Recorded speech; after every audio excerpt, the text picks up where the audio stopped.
wait a little bit. Hello, hello. Okay, that's new.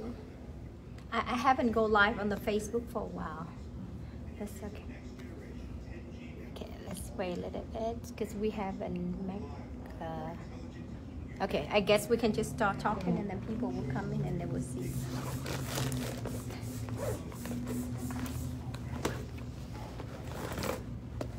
Three people, hello, 4 people. Hà Mỹ Hương, yeah. 8 people, you see people jumping up right now. 11. Hello, hello. Quý vị nghe Rachel rõ mà, can you hear me? Quý vị nghe Rachel rõ không? Nếu rõ cho số 1 nha, nếu rõ cho số 1. Nếu rõ cho Rachel số 1. Cái chương trình này rất là đặc biệt nha quý vị. This very special interview. Đây là ông Darrel, Mr. Darrel Whitcomb. Mr. Darrel Whitcomb, ông là người đã từng đi lính ở Việt Nam, đã từng tham chiến ở bên Việt Nam. Và trong cái buổi conference, tại vì Rachel đi đến đây á, là một cái buổi conference nói về Hiệp định Paris năm 1973. Do you mind if I speak Vietnamese like that? You go right ahead. Okay. Rachel hỏi ông á là ông có mind không, khi mà Rachel nói tiếng Việt như vậy thì ông nói không sao cả, cứ nói đi không sao. Somebody wanna join or livestream? No, we cannot let không có thể join trong lúc này tại vì Rachel muốn phỏng vấn riêng ông Darrel. This Mr. Darrel Whitcomb, and he's a Vietnam War veteran, and he was in Vietnam for 3 years. So, what year was you in Vietnam? I arrived in Vietnam in Cam Ranh Bay in November 1970. Cam Ranh 1970. And then I went up to Phuket Air Base. Đi Phuket. And I was flying C-7 Caribou cargo plane. Oh, okay. And then our job was to fly to Da Nang, Chu Lai, Pleiku, Kon Tum, and we would pick up loads of soldiers and equipment and supplies, and then we would fly them forward into their bases further west, into the mountains along the Laotian border. Wow. Where they would try to fight against the North Vietnamese forces coming down from the north. Okay, amazing. Thưa quý vị, là Rachel hỏi ông là ông ở bên Việt Nam bao nhiêu năm, thì ông nói là ở bên Việt Nam 3 năm. Rồi đi những cái nơi nào đó thì ở Phú Kẹt, đi Cam Ranh, ông là không quân, lính không quân. Những quý vị nào mà nghe mà giỏi tiếng Anh đó, mà nghe Rachel dịch đó, có những cái Rachel dịch không có chính xác thì cũng thông cảm nha. Tại vì nhiều khi mình nghe tiếng Anh rồi mình phải chuyển rồi mình dịch ra tiếng Việt.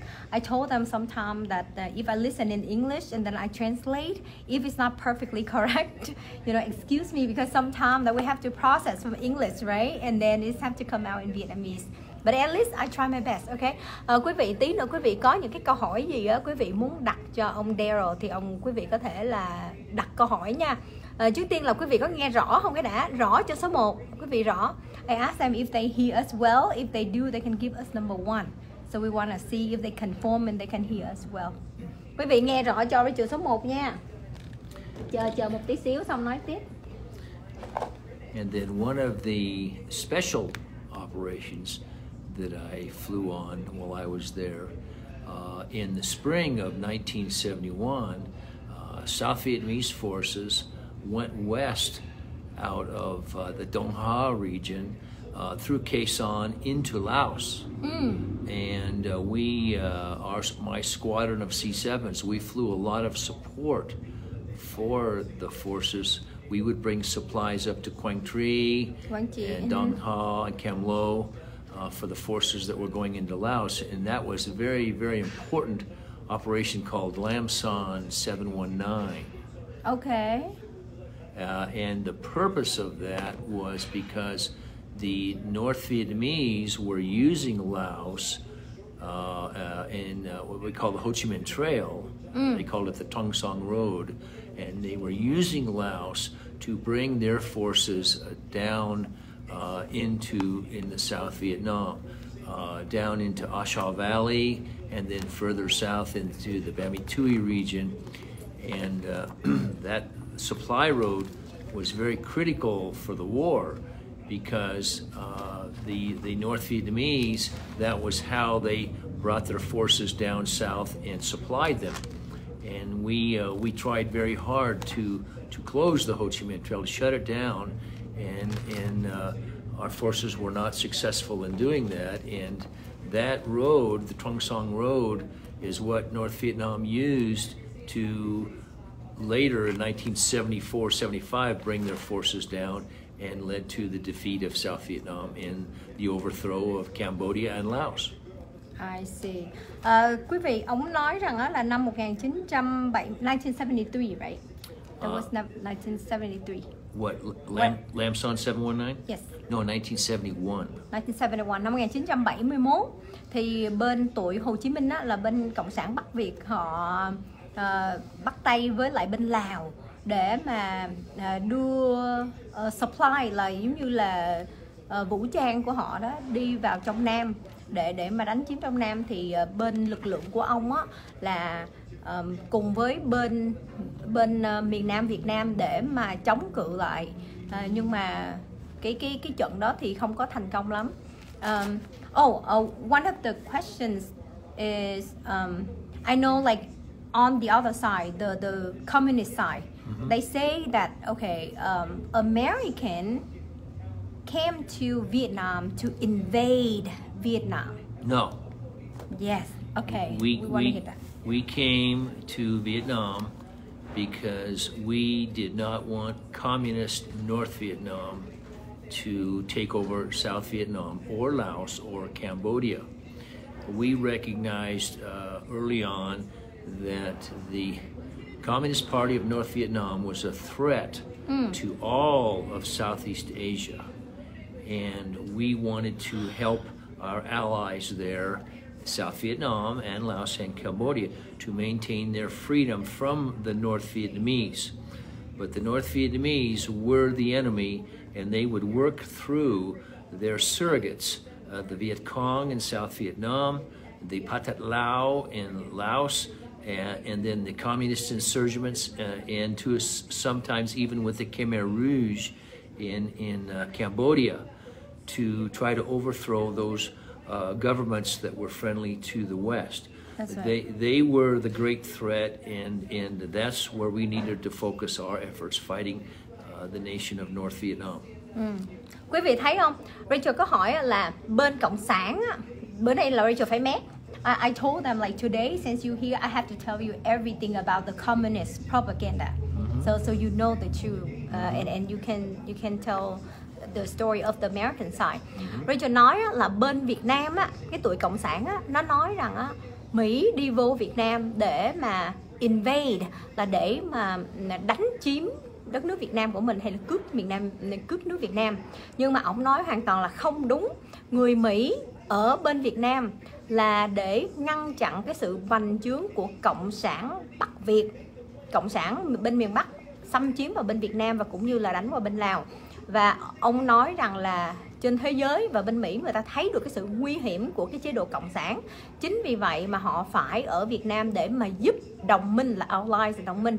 Okay, thank you so much for your explanation. And then also, another propaganda, they say that the Republic of South Vietnam, they are betrayers, so they work for American government because the story is like American, they come to invade Vietnam, and the Republic of the South Vietnam is like I'm your extended hand to work for you to invade Vietnam. What do you think? No, we came to support the freedom-loving peoples of South Vietnam who wanted to be separate from the communist nation of North Vietnam, very much like we helped South Korea in their battles, very much like we helped Europe during World War II when they were fighting against Hitler. We wanted South Vietnam and Laos and Cambodia to be free and independent countries allied with the West. And so we saw the threat that North Vietnam, supplied by the Soviet Union and the Red China, with great numbers of supplies and equipment and everything. We wanted to help those countries to defend themselves We did not want to come to those countries and occupy them, be their bosses. We came there to be their allies, to work with them to defeat the communist threat. That was our motivation for coming over and helping South Vietnam, Laos, and Cambodia. Wow, amazing, thank you. Quý vị nghe rõ rồi ha. Đó, đây là một người nhân chứng của lịch sử. What I told them is you are the person who lived through the history and you are the witness of history and you tell them the truth about the history. Quý vị và những người nào mà thuộc về là bò đỏ hay dư luận viên ngày hôm nay nghe rõ là ông nói rằng là khi mà thấy rằng bên Cộng sản Bắc Việt họ đang được sự hỗ thuận của Cộng sản đỏ, của bên Liên Xô và bên Trung Quốc, thì thành ra là Mỹ phải vào để mà giúp cho những cái đất nước mà muốn tự do. Ví dụ như Nam Hàn, họ ở đó để giúp cho những đất nước mà yêu tự do, muốn hòa bình. Và họ biết rằng nếu như mà không có giúp miền Nam Việt Nam thì Cộng sản nó sẽ take over. Chính vì vậy họ ở đó. And then also, what do you think about the Paris Treaty in 1973? Paris Treaty was, I think, disappointing. But we were getting to the point in the United States where many Americans were questioning the fact that we'd been involved in the war so long. They thought it was time for us to come home. And indeed, our government was making plans to do just that. The question was, what would we leave behind when we left? And as I recall, when I finished my tour flying the C-7s, I retrained to fly OV-10 as a forward air controller. And I then, on my second tour, arrived at Nakhon Phanom, Thailand in February 1972, just as the North Vietnamese were moving their army south along the Ho Chi Minh Trail into Laos and Cambodia, preparatory for the Easter Offensive of 1972. And that was a huge battle because we flew out of Nakhon Phanom and we attacked those forces coming down the Ho Chi Minh Trail. Massive forces getting ready for the offensive. And then when the offensive started and the North Vietnamese invaded out of Laos into northern South Vietnam and across the demilitarized zone, I then flew missions out of Da Nang as an OV-10 FAC and fought in the big battles at Dong Ha and Quang Tri and in the Michon line all through the summer. And I worked with the South Vietnamese Marine forces when they moved back in and we recaptured the citadel at Quang Tri. It was a really big battle. And so I saw the North Vietnamese army and I saw how their army invaded the South. And I and my compatriots, we did everything that we could to help the ARVN and the South Vietnamese Marines, some of your finest units in the battles that they waged so tenaciously up in the Quang Tri area. And then the second half of that year, I went up into Laos, into northern Laos, in the Plain of Jars, and worked with the Hmong tribes in northern Laos because northern Laos was also being invaded by that same North Vietnamese army. Wow. They were the threat. They were trying to take over all of Southeast Asia. And then I fought with them until we had ceasefire in Laos. And then we turned our attention to Cambodia. And during the summer of 1973, we fought many of those same Vietnamese forces and the communist forces in Cambodia until our Congress in the summer of 1973 ordered us to stop our operations in Cambodia, but because they wanted to take us, stop our combat operations there. And so I went back to my base at NKP, stayed there for several more months, and watched with great concern as our intelligence was telling us about the communist forces from the north coming south along the Ho Chi Minh Trail, and a new road that had been built right down through the western portions of North Vietnam into South Vietnam through the A Shau Valley down towards Ban My Thuột. And I was very concerned because I watched my country then renege on its responsibilities under the peace accords, whereby we were supposed to supply your country with the equipment and the beans and the bullets and the ammunition that you needed to keep your army in the field and running.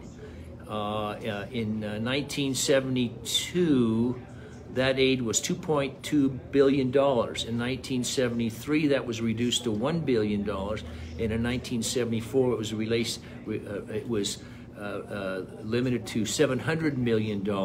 At the same time that there was an oil crisis worldwide, which made fuel much more expensive, created a lot of inflation. And in reducing our aid that we had promised to you, that your Army and Navy and Marines and Air Force needed to operate on a daily basis, it wasn't there. The supplies were not there.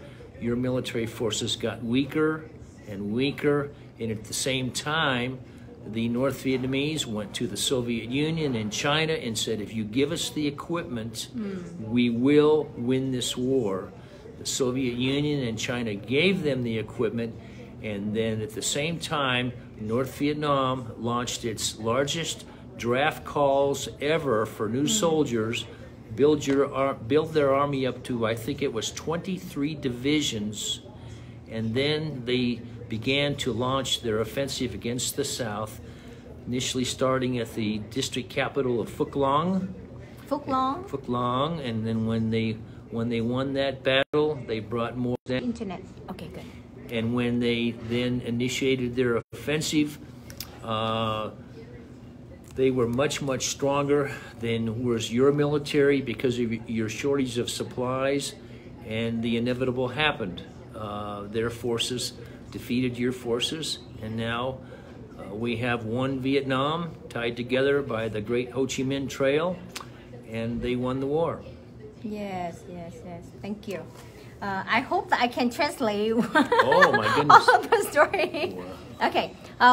Rachel tóm tắt lại thôi nha. Là những người nào mà hiểu tiếng Anh thì quý vị là cũng hiểu, nhưng mà những ai chưa hiểu thì Rachel tóm tắt lại một tí xíu.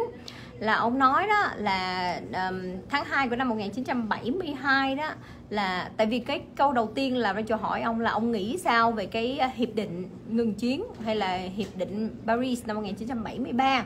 Thì ông có nói là một số những người lính thì họ nghĩ rằng là chiến tranh đã quá lâu rồi, và chính phủ thì họ bị người dân phản đối và họ chỉ biết là họ muốn rút về thôi. Rồi đến năm 1972 thì ông có đi qua bên Thái Lan, và chính mắt ông cũng thấy được là bên Cộng sản miền Bắc Việt họ đi cái đường mòn Hồ Chí Minh để mà đi qua bên Lào and Campuchia, và họ đánh qua bên cái khu vực bên đó luôn. Rồi cái lúc đó là bên miền Bắc Cộng sản họ muốn giống như là bành trướng ở Đông Nam Á vậy.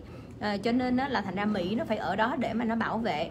Rồi đồng thời bên North Cộng sản miền Bắc họ đánh những người Monk, là những người thầy chùa ở bên Lào nữa.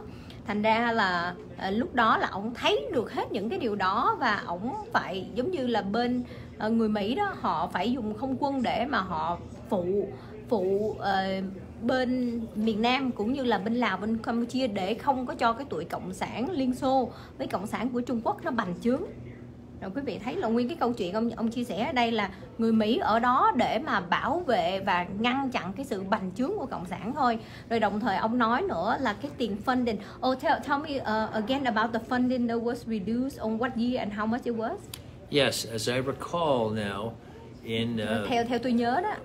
In the summer of 73, 1973, mùa hè 1973 I believe was about $2 billion in aid for your country. Là 2 tỷ cho về miền Nam Việt Nam.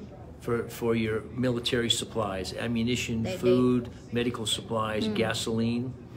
And then the next year it was cut back to about $1 billion.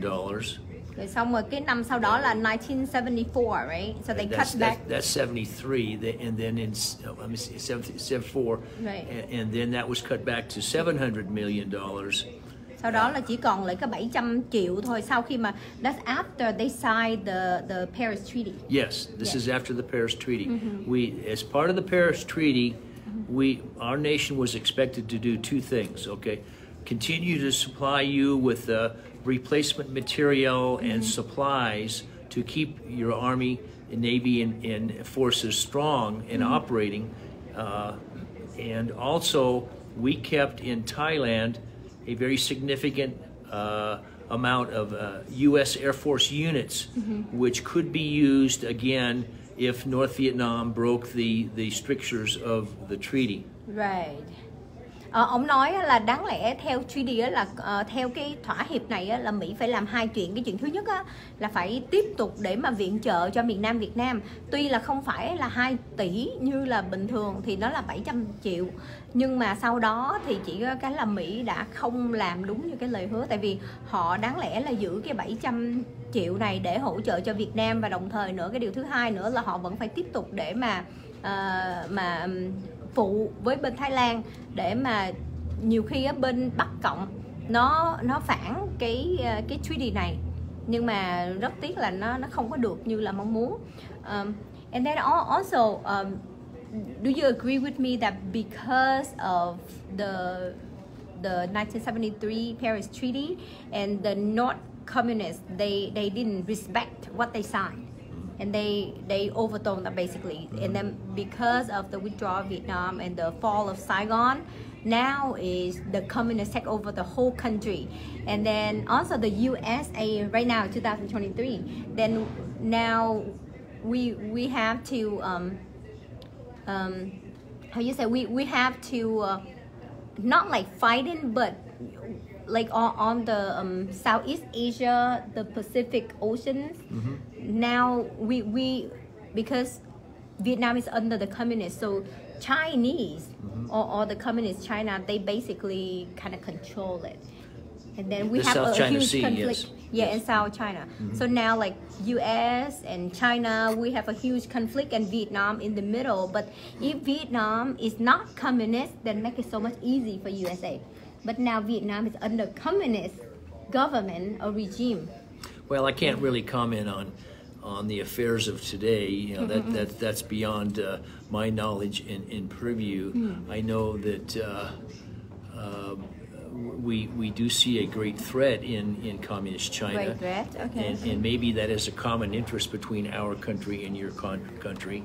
You know, but that's not for me to say. I don't work for the government anymore, anything like that. But it is important to understand that the treaty that was signed in 1973 could have worked, I think, had we as a nation supplied our allies there, as we have over the years, our allies, South Korea, and our European allies, to keep them strong against the threats in those regions.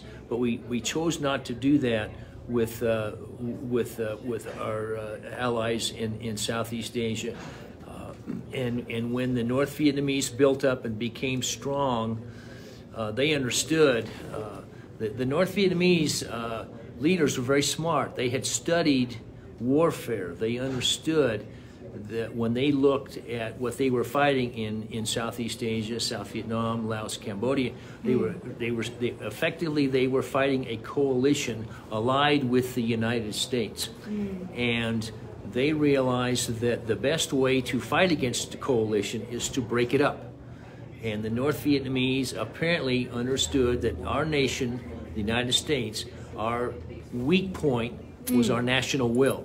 And there's a lot of information now that shows that the North Vietnamese were very active within the United States, trying to affect our national will, going to our universities, talking to our young people, and getting them to turn against their support for the war. And by breaking the coalition between us and our allies in Southeast Asia, now they have a much simpler problem to work with. And when they broke that alliance, which they felt was broken by the treaty, the non-enforcement of the treaty, through the lack of supplies and the unwillingness then to use our military forces still in Southeast Asia to support our allies when the North Vietnamese were violating the treaty agreement. They felt that the coalition they were fighting against was broken. Then they realized that the only thing that was standing between them and the overthrow of South Vietnam was the South Vietnamese military. See? So all of that come together. Yes. And one of the weak point is the communists, that they break us from the within our country. Yep. Within the U.S. Yeah. Yeah. See, they broke us apart from our allies in Southeast Asia, and now the thing that stood between them and taking over South Vietnam and Laos and Cambodia was basically the South Vietnamese military. Right. And again, they saw that we were cutting back supplies to the South, which meant that South Vietnam is getting weaker. At the same time, they go to the Soviet Union and China and say, give us the supplies. And they're getting stronger, much stronger. Then, with all that power, they knew that eventually they could move south and take over South Vietnam. And then once South Vietnam fell, since they had the biggest military there, that the other countries would fall too, and that's exactly what happened. Wow, yeah. Quý vị, ổng cho mình thấy nguyên một cái viễn cảnh đó, là nó là cái giống như là khi mà chiến tranh á, thì mình phải có giống như là đồng minh, một cái khối lại với nhau như vậy thì mình mới strong. Thì ổng nói là cộng sản họ thấy được á, là cái điểm của nước Mỹ á, là lòng dân thì rất là mạnh, cho nên á, ổng nói là đến ngày hôm nay á, có nhiều bằng chứng cho thấy rằng những người cộng sản họ phá từ bên trong. Và họ dùng cái phương thức là tuyên truyền, rồi họ quậy ở trong cái lòng dân, kêu rằng là chúng tôi không muốn chiến tranh nữa, chúng tôi không có muốn là viện trợ cho bên Việt Nam nữa. Thì thành ra là mình break đi, giống như là mình phá vỡ đi cái sự mà kết nối lại như vậy nè đó, thành ra là làm cho bên miền Nam Việt Nam yếu đi. Rồi đồng thời nữa, khi mà bên Mỹ rút rồi viện trợ bị cắt xuống, thì bên cái tụi cộng sản Bắc Việt đó, họ thấy được cái điểm yếu đó, là bây giờ là cái bên miền Nam Việt Nam không có được hỗ trợ nữa, thì bên Bắc Cộng á, nó nói chuyện với Liên Xô với lại tụi cộng sản đỏ Trung Quốc là cho chúng tôi thêm vũ khí thì chúng tôi nhất định sẽ thắng cái cuộc chiến này. Thì quý vị thấy một bên là không có vũ trang nhiều, bên đây thì nó được tăng lên thì dĩ nhiên là nó thắng rồi. Okay, another propaganda they say is yeah, the Viet Cong is the commie. Yeah, Viet Cong is so great. Our military is so great. We defeated American military. What do you think of that? I think that's a bunch of baloney. That's a bunch of bullshit, right? No, what baloney? So baloney is basically bullshit. I think that there were times when the Viet Cong in South Vietnam did fight well in battle. There were some smart soldiers there. They knew how to use their equipment, and there were times when they prevailed over American forces. As you will see in any war, things go back and forth. But in the Tet Offensive of 1968, when the communists came out into the open, we destroyed them, and we basically took the Viet Cong apart as a fighting force. And I think there are some indications that that was actually a movement by the North Vietnamese to push forward the Viet Cong into open battle so we could destroy them, because the North Vietnamese knew that if they ever reunited the nation, they would have to deal with the Viet Cong. So they used our forces to take out the Viet Cong, and from then on, most effectively what we were fighting by and large was the North Vietnamese army. Đó, quý vị nghe không, là giống như Rachel hỏi á, là bên cái tụi cộng sản nó cứ nói là oh yeah, bên bên tụi cộng sản mạnh lắm, giống như là cộng sản muôn năm đánh cho Mỹ chạy thua giống vậy đó. Vì Rachel nói, ổng nói cái đó là những cái lời, tại ổng nói chuyện rất lịch sử. I say là you talk very nice, you don't say bullshit, right? I'm saying he talk very politely, because me, like sometimes when it comes to communists, sometimes I cuss at them too, you know, I say bullshit and stuff, yeah.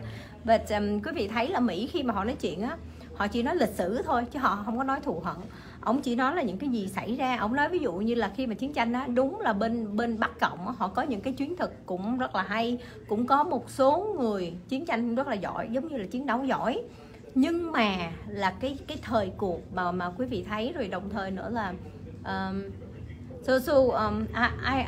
I got lost a little bit on you say that the North communists, like some of them was a good fighter, and but then also after that you say so why do you think that they win? Why do I think the Viet Cong won? Yes. The Viet Cong did not win. Okay, cộng sản không có thắng. Yeah. Okay, rồi.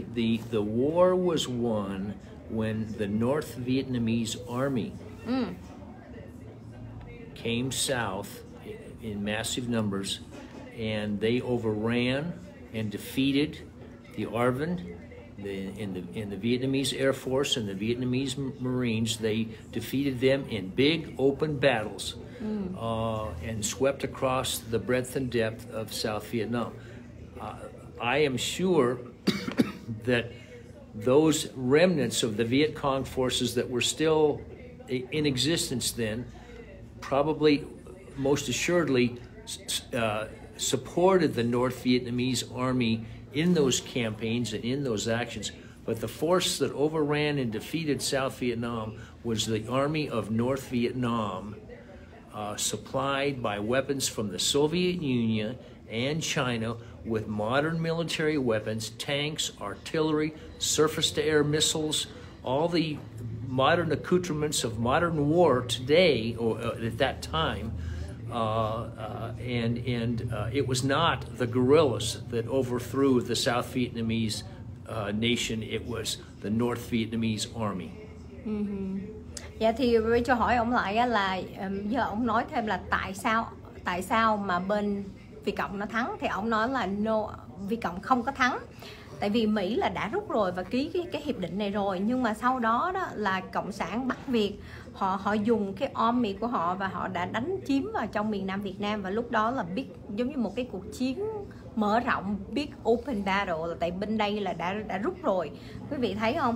Rồi đồng thời nữa là bên tụi Soviet Union, bên tụi Xô Viết Cộng sản á, với lại là cộng sản của Trung Cộng, nó đổ vũ khí vào, nó đổ vũ trang vào để cho cái tụi Bắc Cộng này nó đánh vào trong Việt Nam. Nhưng mà nếu mà nói thắng Mỹ thì là không có thắng, là tại Mỹ nó ký treaty để nó rút về rồi. Okay. Alright, awesome. Another question too. I don't know if you noticed this. There's a group of lawyers, and led by lawyer named Lâm Chấn Thọ. He lived in Canada, and since he was really young, like in his 20s, and after the war he just stayed in Canada. And one of the things he do, he studied law, because he saw that the communists, that they break the treaty that they signed, the international treaty, and then so he used all of his youth, and until now too, he gathered more and more lawyers, get into his campaign is to have those countries who was signed in the treaty to enforce that treaty. So do you think it's even possible? Well, I don't know. I was a military man, not a political man, and I've never had any involvement with treaties. You know, I wish him good luck in his efforts, but I have no training in legal law or any of that kind of stuff. But I understand military tactics and strategy, and it's very clear right from the get-go that this war was being driven and orchestrated by the leadership of North Vietnam, and they used their military forces working with their allied forces in Laos, the Pathet Lao, the communist insurgents in Cambodia and the Viet Cong in the south to prosecute their war to establish their dominance over that region of the world, and using all of those instruments, tying it together, I might add, with their diplomacy and the way they orchestrated their actions in Paris to lead to the treaty. They won the war, and that's why we have what we have today. We, in the United States military, fought for many years there, many really tough battles, and of course, in 1972, we under Linebacker II, we attacked Hanoi itself to try to bring about a conclusion of a ceasefire agreement, and we did that. It's all part of our history, but again, it's clear that we understand who it was the enemy there. It was the leadership of the North Vietnam and them and the way they prosecuted their war. Okay. Quý vị Rachel hỏi ổng là về cái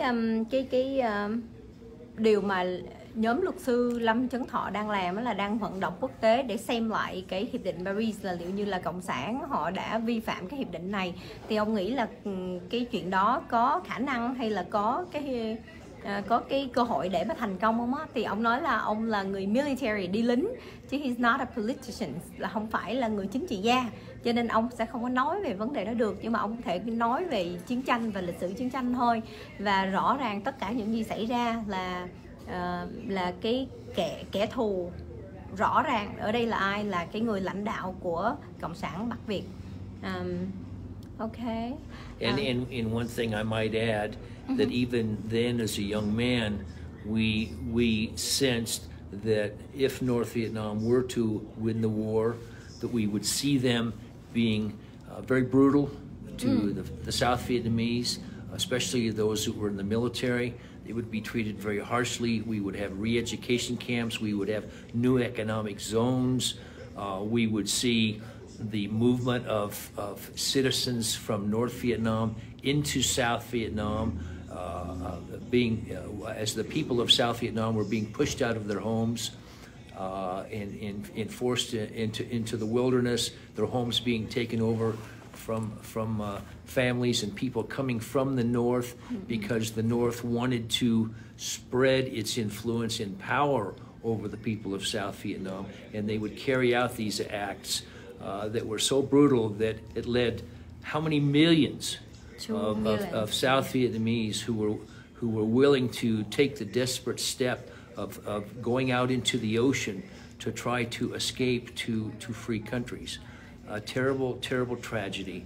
But let me say that one of the heartening things that came out of that was the fact that so many South Vietnamese have come to the United States and have become such excellent members of our nation here, our melting pot of a nation where we take in people from all and try to provide them the opportunity to have good lives here in this country. And I'm very blessed to have many, many friends from South Vietnam, some of whom I worked with when I was there, and they're wonderful people. I've watched them live good lives here. I've watched them raise their children. Their children are doing wonderful things in this country. They're doctors, they're lawyers, they're just great American citizens, and we are so pleased and honored to have them with us. Oh, that's so nice of you to say that. Because one of another thing is with the Vietnamese government, they don't say that in black and white paper, but they have over 10,000 of what is called social media. They have a social media force that they try to lead people in the direction that they want, like propaganda. Yeah. So they say that all the Vietnamese who in South Vietnam who fled Vietnam, we come here and we live the life like a third citizen. Third citizen. We got races. There's far too many there are far too many Vietnamese people who have come to this country and are doing wonderful things.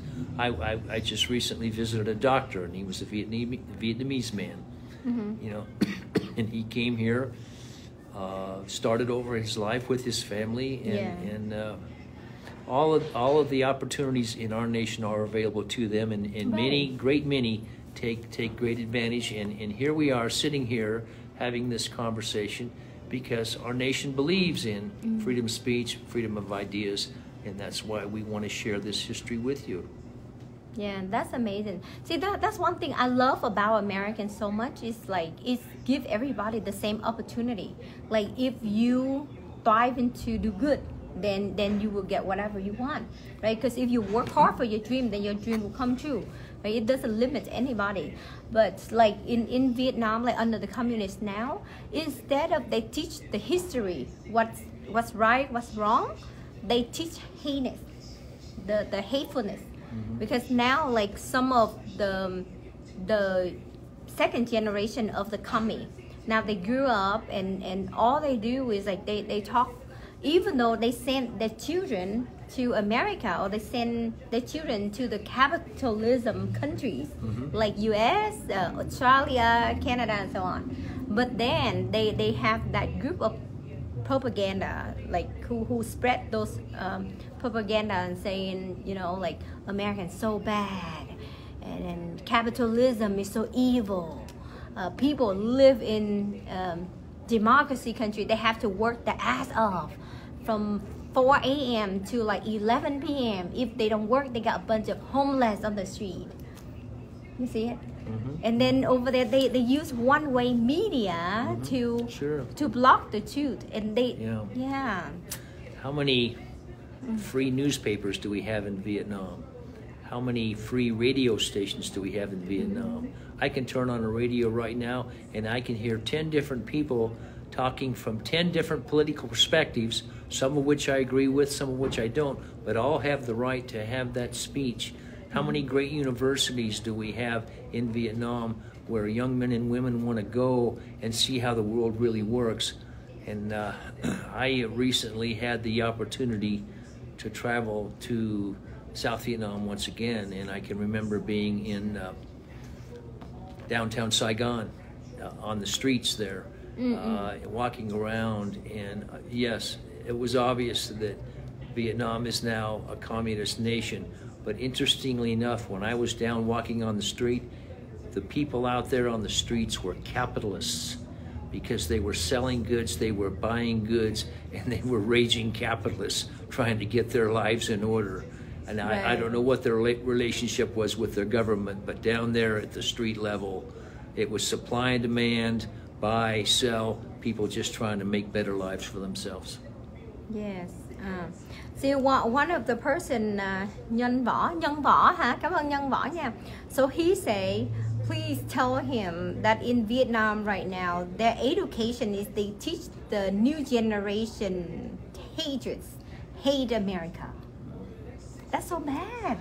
And then where their leader come to US trying to get aid from US, trying to get dollar from US, but then in the education they teach the young kid to hate US. Well, we can do without so much hate in the world. The United States doesn't hate Vietnam, and I hope that Vietnam doesn't hate us. At the people level, I know that sometimes our politicians disagree, and let them do that. But I'm not aware, in my country at this point, there's no hatred for the people of Vietnam. There are a lot of veterans of the war who have hard memories about those times. But no, we don't hate Vietnam. We see them as neighbors like we do everybody else. Right. You know, in the war and everything, that's all behind us now, and we're moving forward with our lives. I'm just sorry that we had not fulfilled our responsibilities under the ceasefire agreement and forced the North Vietnamese to fulfill their obligations. That was a failure of will on the part of the United States, and I wish that had not happened, but that was a long time ago now, and we're moving But forward. histories, and It's important that we have understand the history. It's important But that then I it's think the past. Vietnamese people understand what happened during that war and why the war was lost. For us, from my country's perspective, I think we can say that we didn't lose the war so much as we failed in supporting you as we should have. But to you lost the war. South Vietnam no longer exists. It's no longer on the map.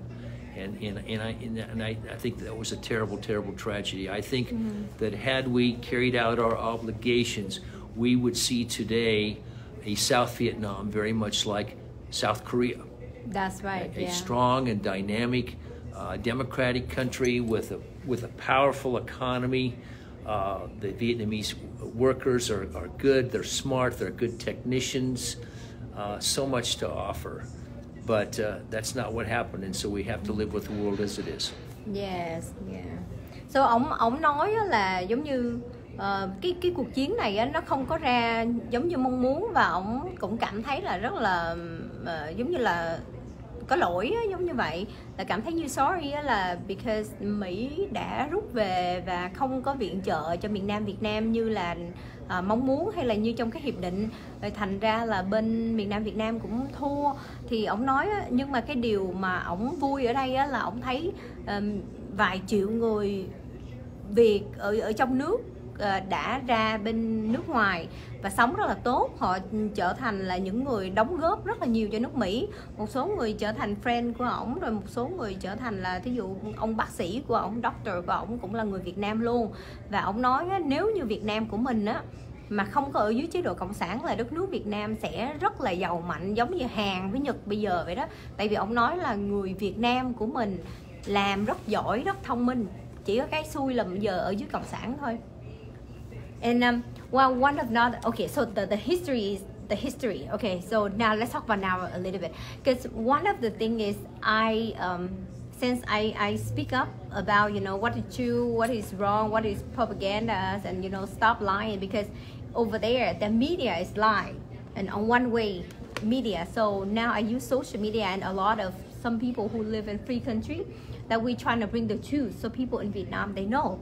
And the more I get involved, then I see the second generation of people from South Vietnam, and also the younger generation who never in military families, but they know what is democracy. They see from media, from social media, they see why South Korea is so successful and wealthy, and they see why Japan is become very successful, and right now they're trying to fight for democracy. So I'm so happy that they do that. But like, if you have some message to those people who believe in freedom, who want democracy, what would be your message to them? Well, I hope that your country someday does become a democratic government, a truly democratic country, where you, as the people, have the right to pick your political leaders. First of all, who's going to run for office, and then who gets elected to office.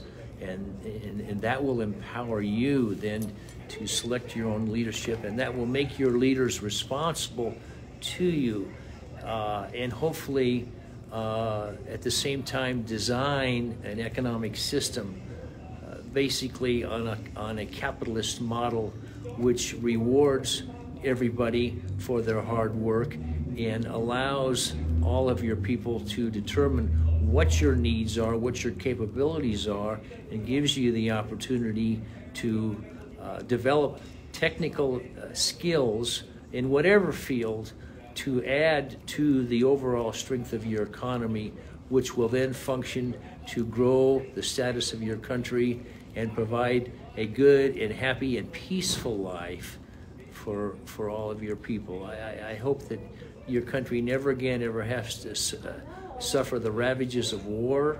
I don't wish that on anybody. I've been in war, and I don't ever want to do that again. But I just wish that the outcome of the Vietnam War had been different. I think it was possible. there was a different possibility of different future there for you, but I'm very disheartened by my country in refusing to provide you the aid after our forces left that you needed to use your military to defend your nation against the invaders from the north. It's as simple as that. Thank you so much. Rachel có hỏi ổng là có một số tuổi trẻ bây giờ lớn lên và thấy được là cái sự văn minh và cái sự tự do nó như thế nào, thì ông có lời gì để gửi đến những người đó không? Những người mà đang âm thầm để mà dấn thân for democracy, có nghĩa là dân chủ. Thì ông nói rằng tôi hy vọng rằng nước Việt Nam của mình sớm thoát được khỏi cái chế độ mà không cộng sản nữa, trở thành một cái đất nước democracy, là đất nước dân chủ, để mình có thể là có tự do bầu cử, mình có thể chọn ra cái người mình muốn, rồi đồng thời nữa là mình có thể chọn ra cái đảng mà mình muốn. Vì vậy vì mình là cái người chọn ra những người lãnh đạo, cho nên những người lãnh đạo họ có cái trách nhiệm là phải phục vụ mình, tại vì nếu họ không phục vụ mình thì họ không được bầu cử. Quý vị thấy không? Đó, cho nên là ông nói cái điều mà tốt lành từ cái điều đó thì những người lãnh đạo họ phải làm tốt cái nhiệm vụ của họ, rồi đồng thời nữa là những người nào giỏi thì được cái cơ hội để mà đầu tư, để mà phát triển nhiều hơn và đóng góp cho đất nước, chứ không phải là những người giỏi thì không có được đóng góp ở đây. Rồi ông nói rằng ông hy vọng rằng, và ông cũng cầu mong là đất nước Việt Nam của mình không bao giờ phải trải qua cái chiến tranh nữa, là tại vì ông đã trải qua chiến tranh, ông biết nó cực khổ như thế nào, nhưng mà ông tin rằng là đất nước Việt Nam của mình là sẽ một ngày nào đó sẽ trở thành một đất nước dân chủ. Next question is, do you think it's even possible for Vietnam to become a democracy? Well, that's a question that I can't answer. I'm not a citizen of your nation. I don't understand your politics. I don't understand your history. I think that anything, hopefully, is possible. I mean, democracy is so. It's such a fundamental thing for humans to want to be as in control of your life as possible, yet at the same time be part of a civilized society which gives room for every person to determine their wants and needs, but then at the same time requires of them developing the capability to provide for those wants and needs. That's the great balance. Instead of having to wait for some government individual to give you something, because every time they give you something, they want a piece of your freedom. And I think I don't sense that that's the way it is in Vietnam right now. Say that again one more time. I think it's so great, but I want to get your message so clear so I can translate for them. Well, it's just allowing each individual to determine what their wants and needs are, and then to determine how they can prepare themselves in their lives through their work and their actions to then provide as much as possible for their own wants and needs. See, and that economic freedom is a fundamental part of democracy. They go hand in hand. That's right. Ông nói rằng là cái tự do đó là giống như con người là phải được có cái quyền để mình quyết định là mình muốn cái gì và mình cần cái gì, và vì mình có thể quyết định được mình muốn cái gì, mình cần cái gì, thì mình có thể làm, giống như mình tạo ra cái điều đó, hoặc là mình theo đuổi cái ước mơ của mình để mình được cái muốn và cái cần của mình. Chứ giống như là tại vì khi mà mình có cơ hội để mình tự phát triển về kinh tế đi, thì mình sẽ theo đuổi được những cái ước mơ của mình. Nhưng mà ông nói rằng là ở bên Việt Nam tôi không thấy hiện tại là đang có cái điều đó. Và ông nói là nếu mà một người mà muốn có giống như là nếu mà muốn có tự do là phải làm được những cái điều này, nhưng mà hiện tại là không có. Okay. What would be, because like I want to help them somehow in my power. Like I don't have much power, but at least like I can speak the truth, or at least speak freely here, and I can speak the truth for the people who cannot speak, because you, like, as you know, in the communist country, if they speak up something against the government, they got beat up, they got jailed, right? I understand. Yeah. So What is there anything we can do to help the people who in the silent are trying to do their work? Well, you know, I don't know what to say to that other than to say that yes, government can be oppressive, and yes, government can use its instruments against you, but the one thing they can never take away from you is your own will. The government can force you to do things, but they can't make you want to do things. It's a fundamental difference there, you know, and so, you know, enjoy your lives as much as you can, maintain your freedom, what freedoms that you are given, take pride in them and share them amongst your family, and just love one another. Okay. It's very, very hard for me to say, you know, because I don't live there. I don't have to suffer through the indignities that the men and women of Vietnam have to face today. You know, I don't have any experience with that. Ok, thì ông nói á là một cái chính phủ độc tài á, họ có thể là trấn áp mình, họ có thể suppress mình, có nghĩa là họ không có cho mình cái quyền để lên tiếng nói của mình, giống như là suppress. Sao quý vị biết là như mình không có được tự do, nó trấn áp mình như vậy đó. Nhưng mà ông nói là one thing, có một điều là không có thể lấy đi được của mình là cái own will của mình. Cái đó là cái điều mà mình, cái niềm ao ước của mình muốn làm á, thì những cái đó là chính phủ hay là nhà nước họ không có đè được cái đó. Thì ông nói các bạn hãy cố gắng là sống hạnh phúc, rồi mình nhìn là mình đang được tự do một cái phần nào thì mình vui với cái phần đó. Nhưng mà còn một cái mình muốn ổng giống như là chia sẻ thêm là làm cách nào để thoát đi cộng sản đó, thì ông không muốn nói về cái phương diện đó, là tại vì ông nói là ông là người đi lính chứ ông không phải là người chính trị gia, cho nên là cũng khó đẩy ông để mà nói cái câu hỏi đó. Okay. More questions? You still have time? We'll get thumbs up. Okay. Okay. Ông nói ông thấy có mấy ngón tay lên chứ thả tim, quý vị thả tim cho ổng đi quý vị, thả tim đi nha. I told them to if you hear us and send us like and heart, because they know that you watching too. Yeah. Đó, quý vị có thấy ổng nói là ổng thấy cái ngón tay lên và trái tim á. Đâu mọi người vô thả tim nhiều lên coi. Thả nhiều lên, thả tim nhiều lên. See, I told them that like you see the heart coming up, and so is that what these are? Yeah, that's the heart and the light. You see? Oh, I see. Yeah. Well, I would. How many quý vị thấy nó bay lên nè đó, ở bên đây nè, tôi show cho ông đó. Now, how many right now are watching from Hanoi? Ông hỏi là có bao nhiêu người hiện tại là đang sống đang coi từ ở Hà Nội? Có bao nhiêu người đang coi ở Hà Nội? How about South Vietnam?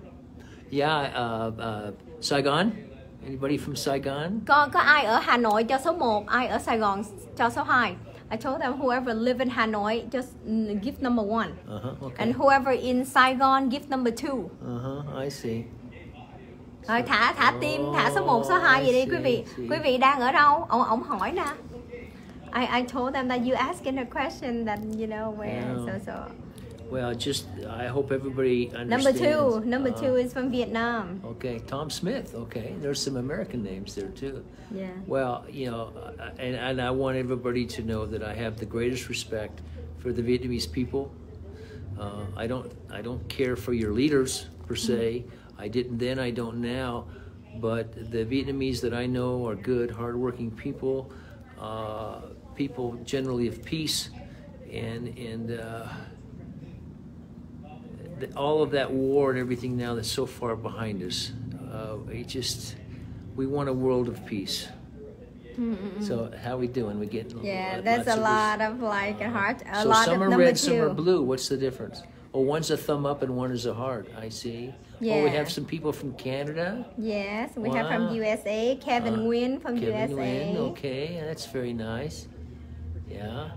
Thanh Hà Bỏ say, my dad, my husband go to Army, Saigon, Vietnam War. We support and we love. Oh, bless your heart. Thank you.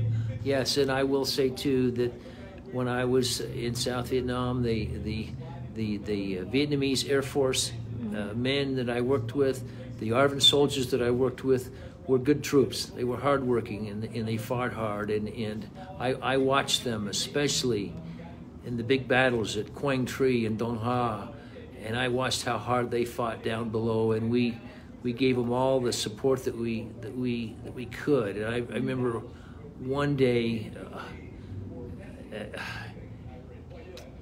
the North Vietnamese, when they moved in east and west of Quang Tri, and the civilians from Quang Tri were fleeing to the south, and the North Vietnamese opened up with their long-range artillery, and they were dropping shells and explosions on the Vietnamese people that were fleeing south along the main road, their QL1. And it so enraged those of us that were flying that day that we did everything that we could. We could see the guns, we could see the muzzle blasts, and we did everything we could to attack those guns and destroy them. Ông nói là tôi không có quan tâm đến những cái thằng lãnh đạo ở trên là mấy thằng cộng sản á. Ngày xưa tôi không có quan tâm đến tụi nó, bây giờ tôi cũng không có quan tâm, nhưng mà tôi quan tâm đến người dân Việt Nam. Người dân Việt Nam là những người rất tốt, ông khen người Việt Nam mình nhiều lắm nha, người dân nha. Còn cái đám chính phủ thì bỏ qua đi. Rồi ông nói là chính mắt của ông thấy á, là những người dân á, người ta chạy vào trong miền Nam á, rồi cái tụi cộng sản á, nó bắn đạn mà. Nó bắn đạn, nó thả mìn vào, và ông thấy những cái súng, những viên đạn bắn vào chính cái người dân mà họ bỏ chạy vô Nam như vậy. Ông nói thật là kinh khủng. Some people say we from Canada, I'm from Kentucky, and they say number 3 for USA. Okay, number 1 Hanoi, number 2 Saigon, number 3 is USA. Oh, I see. Okay. God bless you guys. Kevin Nguyễn nói. And one of them say. One of them say, right now in Vietnam it's only 3 a.m.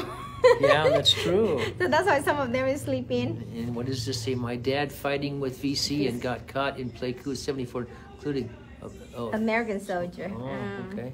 Kha Phạm, ông đang đọc lời bình luận của Kha Phạm á, about your dad. Kha Phạm, where do you live now? Are you live in US? Or you live in Vietnam? Tom Smith, number 3. This guy, his name is FU Commie or FU Communist. You know FU? Okay. And then he say communist is one of the monster. Một loại quái vật hả? I would agree with that. Yeah. Okay, thank you so much. Anything else you want to say to them? Quý vị có câu hỏi gì không? Is there any questions? You have any question cho ông Darrel không? Quý vị có câu hỏi gì không? Ai có câu hỏi gì đặt đi. Có nhiều khi Rachel nói với ông hầu như Rachel quên những câu hỏi luôn á. Quý vị có câu hỏi gì quý vị đặt ở đây đi. Oh, I do have a question. Okay. What do you think about communists in Vietnam? They send some of their communists here, like the young, like they come here as like a student visa, but then like they live here, and I know some of their social media or some YouTube channel, they don't show the face though, but they show like the bad side of US. You see what I mean? Like they got sent here to speak up all the bad thing about the US, like, and I feel like, oh my God, you know, like. Over there, whoever like talk anything against the government, they got jailed, they got silenced. But here, they send. It's like back then in Vietnam, they had the communists. They destroy us from within, and now they doing that the same. Yeah. What do you have anything to say about that? Well, you know, we have an open country here, and I'm very aware of what you're talking about, and we've always had people in our country. That wish this country ill and everything, and they're out there. We know who they are. We listen to their messages, because here you can basically say anything that you want, and we find that the best way to overcome them is with better ideas. This country is not perfect, but we have 330 million people in this country. All 330 million have the right, well, the adults have the right to be part of the governance of this nation. People can express their opinions. They can vote for elections at so many different levels, at the county, the state, the city, the federal government. We all have a voice in that. We can all participate in those debates. And those people who come here from other countries with radical ideas, spout them out. And in most instances, those ideas are not going to be bought into. Having said that, we do have some areas in this country that are more liberal than others. And that's because, again, people have a voice. They can vote for whom they want to. That is the openness of our system.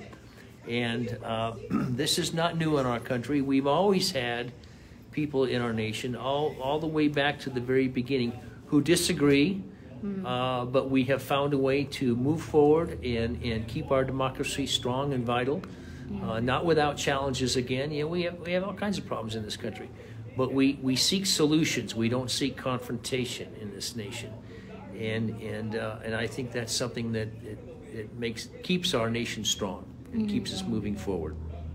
Yeah, rất là hay. Tại vì Rachel mét ổng nói ổng là cái tuổi cộng sản á, họ đưa những cái người con, những người cháu hay là những người cộng sản đi qua đây để giống như là qua đây theo diện du học hay là đám cưới giả whatever, nhưng mà qua đây để mà nói xấu Mỹ. Thì ổng nói là ổng nghe câu hỏi ổng hiểu, thì ổng nói là ở Mỹ này á, cái điều mà tốt nhất mình có thể làm ở nước Mỹ á, là mình sống tốt hơn và mọi thứ mình làm tốt hơn. Ví dụ như những người dân tới đây, bất cứ là những người nào mà 18 tuổi giống như đủ tuổi vị thành niên thì được tự do để mà nói lên chính kiến của mình, tự do để mà mình tham gia vào chính trường, tham gia vào quốc hội, tự do để mà hội họp, rồi mình chào đón những người nào mà yêu tự do. Còn những cái thằng nào nó mà giống như vô đây để mà nó phá này kia cái nọ đó thì mình cứ tẩy chay nó thôi, đừng có thèm để ý đến nó. Mình miễn sao là mình sống tốt. Ông nói là nước Mỹ nó cũng có những cái mặt trái của xã hội chứ, giống như là những cái đất nước khác, nhưng mà đặc biệt một điều về nước Mỹ là mình tìm cái solution, là mình tìm cái giải pháp để làm sao mỗi ngày càng đi lên, mỗi ngày càng tốt đẹp hơn thôi.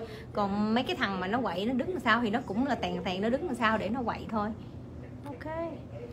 Because I don't know much about one of the law. Let's say if somebody like who a communist spy or Vietnamese communist spy, because I am from the Vietnamese community, so I know, like, let's say I'm just talking about the Vietnamese communists. Let's say if we know they spies, like, is there any way we can report them to send them back, or?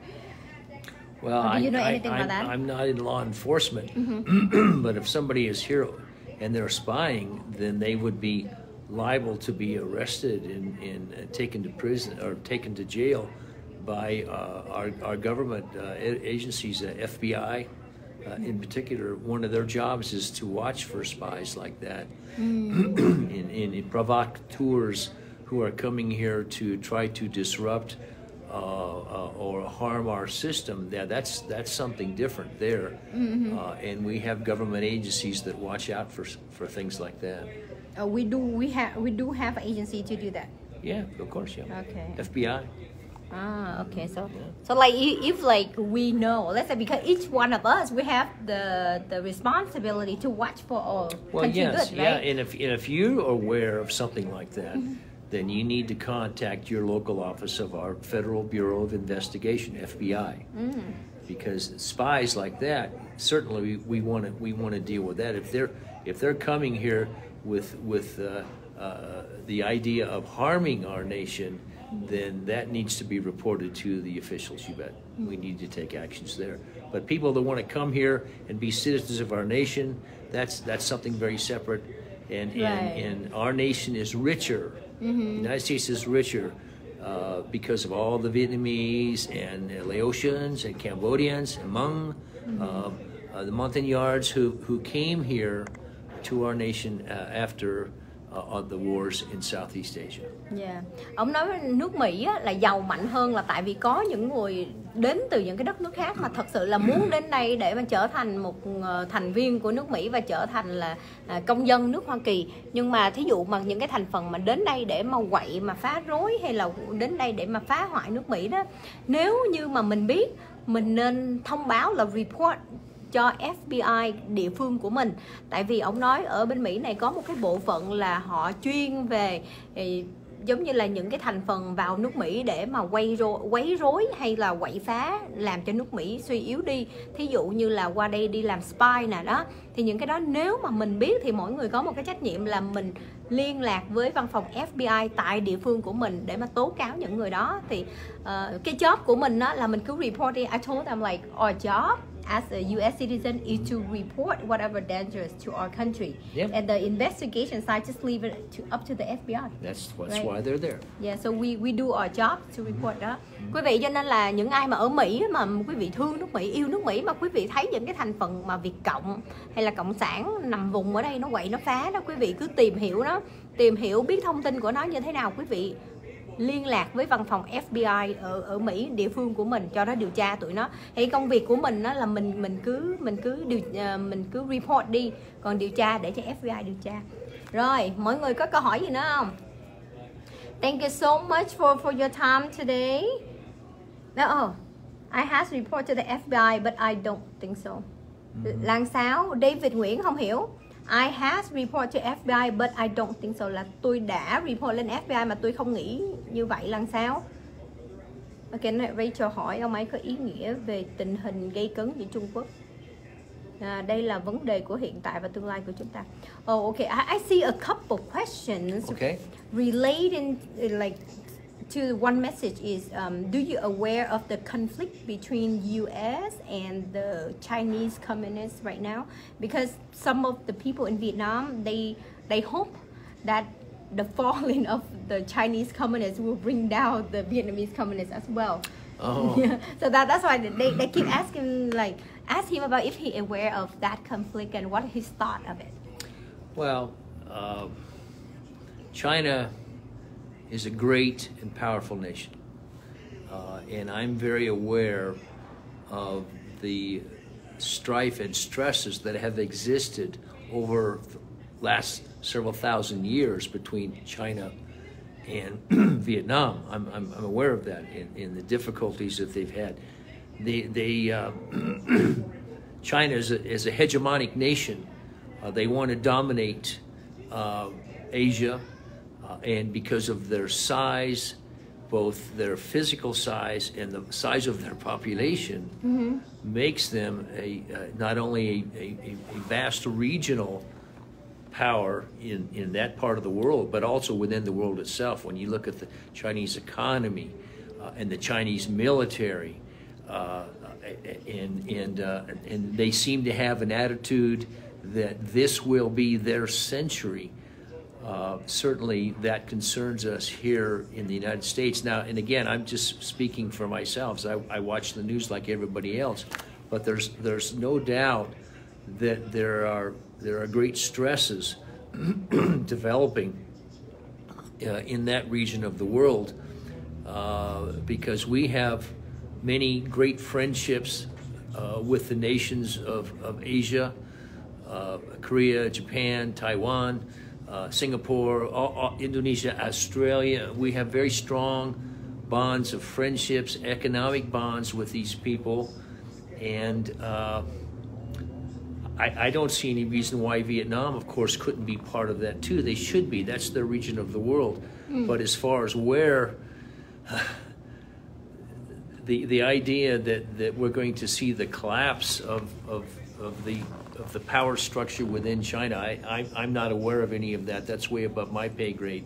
But I think that there's some hope when you look that the Soviet Union eventually collapsed in upon itself. But now they're coming back again as a world player and doing crazy things, primarily because they have a lot of nuclear weapons. But as far as trying to handicap what's going to happen between our nation and China and how that would play out vis-a-vis Vietnam, I just don't know. Does that mean that we in Vietnam would see in China a common enemy, which would lead to some kind of an accommodation between our nation and Vietnam? I can't speculate on that. That's for our politicians. I sense, though, that there are still great differences just in basic structure between our government in this country and the governance of Vietnam. whether or not that wouldn't preclude some kind of a quid pro quo relationship, again facing a common enemy between our two nations. I don't know, but again, that's just me speculating. You know, so I don't know. I cannot give you a definitive answer. It's a timely question. It's a tough question. Yeah, thank you.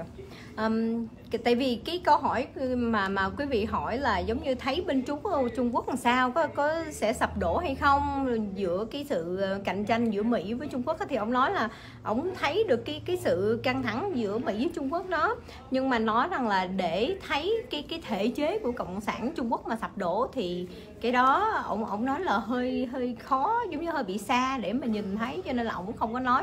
Mà quý vị biết á, những người Mỹ, ví dụ những người đi lính thì ông chỉ nói về góc lính thôi, tại lính khác với những người chính trị gia, cho nên hỏi cái gì liên quan đến mà chiến lược của chính trị gia thì ông sẽ không có trả lời. Chính vì vậy mà trước đó Rachel cũng không có đặt câu hỏi. Brian Bùi, Rachel có thấy cái câu hỏi của Brian Bùi nha. Brian Bùi asked, what do you think about the South Republic of South Vietnam soldiers? But I thought that you already talked about that. Well, I'd be glad to repeat that again. Okay, Brian Bùi, ông đang nói chuyện, trả lời cho Brian Bùi đó. Ông nghĩ gì về lính của Việt Nam Cộng Hòa? When I was there, I worked directly with numerous members of the South Vietnam Air Force and the Army of the Republic of Vietnam, the ARVN. And I found that most of them were fine young soldiers and airmen. A few that didn't work very hard. Every army has that, okay? But the ones that I worked with were believed in what they were doing. They were dedicated, and they did the best job that they could. And one of my toughest memories of the war was realizing after I came back from the war, watching how the South Vietnamese military was denied the aid, the military supplies that they needed in 1974, 1975, by the actions of my government. They were denied the supplies that they needed, so that there was no gas for their tanks, there was no artillery shells for their artillery pieces, there was not enough ammunition for their soldiers, there were no bandages for their wounds.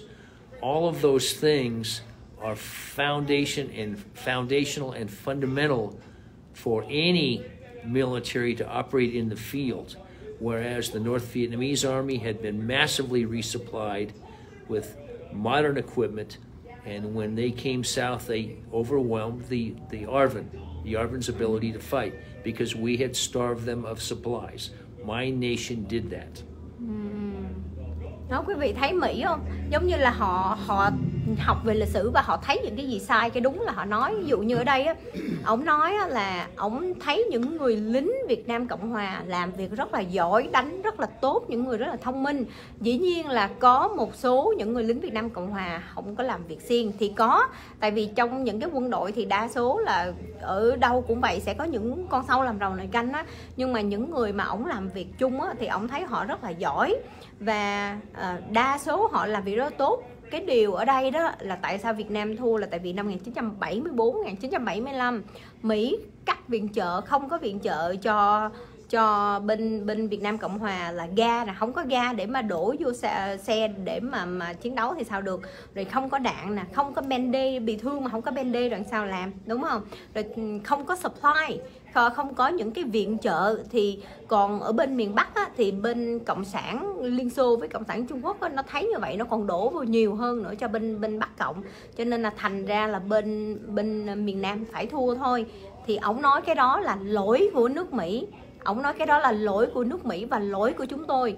Quý vị thấy cái sự văn minh ở đây, người ta học về lịch sử và người ta nhận ra cái lỗi của mình ở đâu, và nãy giờ ông nói cái này là lỗi của nước Mỹ, và tôi rất là đáng tiếc cái điều đó xảy ra. Chứ không, I told them one of the things that I spoke to you is, you know, people can see your kindness, that in US, right, we learn the history, what's good, what's not so good, and we learn from it, whatever our mistake, and we say, okay, that's our side, that, you know, we did this, and I'm sorry about it, right? It's not that like in the communist side, all they do is they teach of hatred, like, oh, American is they lost and we are great, we defeat them, they left Vietnam, and they say, there's a saying like American and the North Vietnam, they run and their pants fall off. You don't want to talk about, it's like the idiom or like the slang of like, oh, they scared, they run, their pants fall off. That's so stupid. The North Vietnamese army did not make the American army leave. See, okay, let me translate that real quick. Ông nói, ông nhìn thẳng vô Kiến, ông nói là Cộng sản Bắc Cộng không có làm cho nước Mỹ đi. Okay, Cộng sản Bắc Cộng không phải là người làm cho nước Mỹ đi. Okay, go ahead. So who make US leave? The Viet Cong did not make the American military leave. The United States Congress made the United States military leave. President Nixon did everything he could to forestall that, but he couldn't hold back forever. But we came home, we left over there because we were ordered to by our leaders. It was after we left behind the South Vietnamese military, which was capable of holding off the North Vietnamese and the Viet Cong. As long as we continued to supply them with the items that they needed, the supplies. South Vietnam did not have a strong economy that could produce weaponry like the United States could, aircraft, tanks, artillery, ammunition, supplies. The South Vietnam government could not do that. They had to rely upon us. And the same thing with North Vietnam. They have to rely in the communist side. That's exactly right. And we said that when the ceasefire agreement, the treaty in Paris was signed, we would continue to supply the South Vietnamese and our allies over there with the supplies that they needed to maintain their strength to hold off the North Vietnamese. We reneged. My government reneged on that promise. And that meant that the South Vietnamese military slowly got weaker over time, while the North Vietnamese were massively resupplied by the Soviet Union and China to the point where their forces could overwhelm and destroy the forces in the South. That's why the war was lost. When the United States military left Vietnam, we left behind a nation that could defend itself as long as we provided the necessary supplies. The North Vietnamese, they did not win they defeated us. They won the war because they had a better plan, because they waited us out and they knew that the weakness of America was its will. They went to work to destroy our will and weaken it until such time as our political leaders ordered the American military to come home. That's right, yeah. Đó, quý vị, ông nói á, là mấy cái thằng Việt Cộng không có hề thắng Mỹ. Mỹ đi về là người lãnh đạo ký lệnh kêu đi về. Với lại nữa là khi mà chính trường của Mỹ đó, nó có cái sự thay đổi ở chính trường, mà Cộng sản họ biết cái đó và họ chờ đến cái thời gian mà chính trường của Mỹ có thay đổi chính sự, bắt đầu là lúc đó họ mới dập vô và họ viện trợ cho miền Bắc nhiều hơn. Và ông nói nếu như mà Mỹ không có bỏ miền Nam Việt Nam là chắc chắn là miền Nam Việt Nam không có thua rồi, chắc chắn.